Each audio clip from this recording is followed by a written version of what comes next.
안녕하세요. 그린빌 가족 여러분. 오늘 수요일 아침, 오늘도 이렇게 하나님의 말씀과 함께 또 오늘 하루를 시작할 수 있게 되어서 참 감사하고 또 이러한 우리의 시간들이 우리를 더욱더 믿음으로 채워가는 시간들이 되시기를 간절히 기원합니다. 자, 오늘 저희는 사무엘하 13장 오늘 15절에서 22절의 말씀으로 함께 이 아침 시작하도록 하겠습니다. 사무엘하 13장 15절에서 22절의 말씀. 그리하고 암논이 그를 심히 미워하니 이제 미워하는 마음이 전에 사랑하던 사랑보다 더한지라. 암논이 그에게 이르되 일어나 가라 하니 다말이 그에게 이르되 옳지 아니하다. 나를 쫓아 보내는 이 큰 악은 아까 내게 행한 그 악보다 더하다 하되 암논이 그를 듣지 아니하고 그가 부리는 종을 불러 이르되 이 계집을 내게서 이제 내보내고 곧 문 빗장을 지르라 하니 암논이 암논의 하인이 그를 끌어내고 곧 문빗장을 지르니라.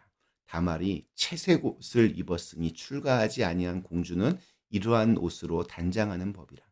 다말이 재를 자기의 머리에 덮어쓰고 그의 채색 옷을 찢고 손을 머리 위에 얹고 가서 크게 울부짖으니라. 그의 오라버니 압살롬이 그에게 이르되 네 오라버니 암논이 너와 함께 있었느냐. 그러나 그는 네 오라버니이니 누이야 지금은 잠잠히 있고 이것으로 말미암아 근심하지 말라 하니라. 이에 다말이 그의 오라버니 압살롬의 집에 있어 처량하게 지내니라. 다윗 왕이 이 모든 일을 듣고 심히 노하니라. 압살롬은 암논이 그의 누이 다말을 욕되게 하였으므로 그를 미워하여 암논에 대하여 잘잘못을 압살롬이 말하지 아니하니라. 아멘. 너무나 이렇게 낯뜨겁고 민망한 일이 다윗의 집안에서 일어났습니다. 큰아들이 여동생을 성폭행했습니다. 근데 그것으로 끝나지 않고 암논은 다말을 집에서 쫓아내었습니다. 이쯤 되면 금수보다 못하다. 이런 말이 맞는 것 같습니다. 그가 여동생 다말에게 품었던 마음이 사랑이 아니라 그저 동물 같은 욕정에 불과했다는 것을 아주 여실히 보여줍니다. 15절 말씀 이렇게 시작합니다. 그리하고 암논이 그를 심히 미워하니 이제 미워하는 미움이 전에 사랑하던 사랑보다 더한지라. 암논이 그에게 이르되 일어나 가라 하니 놀랍게도 그는 이 암논은 이 다말을 성폭행하고 난 뒤에 그녀를 미워하기 시작합니다. 미워하는 마음이 전에 사랑하던 사랑보다 더했다. 이런 게 가능한지 잘 모르겠습니다. 근데 보면 인간이 이렇게 간사하고 또 한심합니다. 사랑은 자신을 내어주는 것을 통해서 완성이 되는데 또 상대를 귀히 여길수록 그 사랑은 더욱 깊어지는 법인데 이 암논의 사랑은 그것과는 정반대였습니다. 차마 사랑이라고 부를 수 없을 이 욕망과 탐욕에 불과했습니다. 이 암논은 이 다말의 인격을 완전히 무시했고 짓밟았습니다. 그녀를 그저 자신의 성적인 욕망을 위한 도구로 삼았습니다. 존귀한 존재인 사람을 그저 물건 다루듯이 자기 마음대로 지배할 수 있는 것이 될 수 있는 것처럼 그렇게 생각하고 그렇게 대했습니다. 이스라엘에서 이렇게 처녀를 범한 후에 쫓아내게 되면 그러한 처녀는 평생 결혼하지 못하고 혼자 힘들고 비참하게 살아가야 합니다. 당시에 사회적인 문화가 그랬습니다. 사회적 모든 지위가 다 박탈됩니다. 그러니까 한 사람의 인생이 완전히 파괴되는 겁니다. 그러니까 암논은 왕자였지만 정말 쓰레기 같은 존재였습니다. 다윗은 자신이 저지른 죄에 대해서 진심 어리게 회개하고 또 밧세바를 버리지 않고 자기가 책임을 졌지만 암논은 정말 한심함 그 자체입니다. 17절에서 암논이 이 계집을 내보내라 라고 말했지만 히브리어 원어에는 물건처럼 이것이라고 합니다. 그러니까 이것을 내보내라 라고 그렇게 말을 합니다. 그리고 나서 문빗장을 걸어 잠그라고 합니다. 결혼할 마음도 없으면서 다말을 겁탈한 이유, 또 그 후에 어떠한 사죄나 뉘우침 혹은 돌봄 없이 매정하게 쫓아내 버린 이유가 무엇이었을까요? 그는 자기가 이 나라 왕자라는 자기가 가지고 있는 힘에 대한 절대적인 확신이 있었기 때문입니다. 그러니까 한 사람의 인생이 파괴되는 것은 내 할 바 아니다. 난 힘 있는 권력자인데 뭐 내 마음대로 하는 게 뭐가 문제인가? 이러한 태도로 지금 일관하고 있습니다. 가엾은 다말은 할 수 있는 게 없었습니다. 그녀는 자신이 처녀임을 상징하는 채색 옷을 입고 있었는데 그것을 찢고 재를 머리에 쓰고 손을 그 머리 위에 얹고 크게 울면서 그렇게 돌아갑니다. 그러니까 사실 이 모습을 보면 뭔가 큰 일이 일어났다는 것을 알 수 있게 그렇게 간 것입니다. 이런 비참한 몰골을 하고 자신의 친오빠인 압살롬에게 갑니다. 그 모습을 본 압살롬의 마음이 어땠을까요?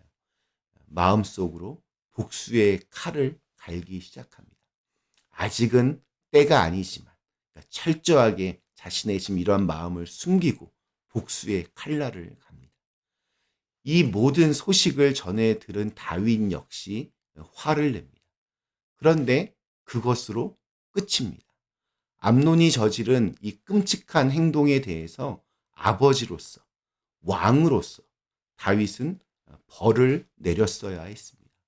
공식적으로 공개적으로 암논이 저지른 죄를 책임지게 했어야 했습니다. 그런데 아무런 조치를 취하지 않습니다. 노하기만 합니다. 화만 냈습니다. 암논을 공적으로 징계했어야 했고 또 상처받은 다말을 치유하고 그 형제 압살롬의 이 마음도 이렇게 돌봐주어야만 했습니다. 만약 그랬더라면 내일 다룰 말씀에 등장하는 이 압살롬이 암논을 죽이는 그러한 비극은 일어나지 않았을 것이고 또 다윗에 대한 압살롬의 반역도 일어나지 않았을 것입니다. 사실 이 모든 것, 그 근원적인 이유는 다윗이 많은 아내를 두었기 때문입니다. 더 나아가서 아버지로서 자녀들을 하나님의 말씀으로 올바르게 교육하지 못하고 오히려 좋지 않은 모습을 보여준 것이 이러한 결과로 나온 것입니다. 자, 이쯤 되면 우리 한 가지 질문이 나오기 마련입니다. 다윗은 왜 암논을 바로 징계하지 못했을까요? 아버지도 그렇게 했으면서 나한테 왜 그러십니까? 라고 할 것이 뻔하니 할 말이 없는 겁니다. 이게 죄가 참 무섭습니다. 회개했어도 그 영향이 이렇게 남는 겁니다. 그 영향권 아래에 있는 모든 사람에게 이런 무서운 영향을 미칠 수 있는 겁니다. 자기를 파괴할 뿐만이 아니라 자기와 관계된 가족들과 친척들과 친구들과 신하들과 또 모든 사람들에게 이런 악 영향을 미칠 수 있습니다. 죄가 죄를 낳고 비극이 비극을 낳는 일들이 이어집니다. 사무엘하 13장 말씀을 계속 반복하며 읽으면서 또 하나 든 생각은 이 끔찍한 상황 속에서 그 누구도 하나님을 찾는 사람이 없다는 것입니다. 목회를 하면서 가끔 한 사람이 감당하기 힘든 정말 모질고 끔찍한 일들이 일어나는 것을 이렇게 보게 됩니다. 그럴 때 어떤 사람은 더 간절하게 하나님을 붙잡으면서 믿음의 힘으로 다시 이렇게 일어나지만 어떤 사람들은 그때 하나님조차 이렇게 잊어버리고 갈팡질팡 하면서 절망의 늪 속으로 계속해서 빠져들어가는 것 역시 보게 됩니다. 우리 모두는 꽃길로만 걸어갈 수는 없습니다. 그러나 주위가 온통 가시밭길이라 할지라도 그때 더욱더 간절하게 하나님을 찾으면 하나님은 반드시 피할 길을 열어주시고 또 새로운 기회의 문을 열어주신다 저는 믿습니다. 오늘 우리에게 주신 하루 그렇게 하나님을 찾아가는 믿음의 길을 걸어가실 수 있기를 간절히 기원합니다. 우리 잠시 함께 기도하시겠습니다. 사랑의 하나님, 어떠한 상황 속에서도 하나님을 찾고 하나님 붙잡으며 살아갈 수 있는 믿음의 용기를 저희에게 더하여 주시옵소서. 예수님의 이름으로 간절히 기도드리옵나이다. 아멘.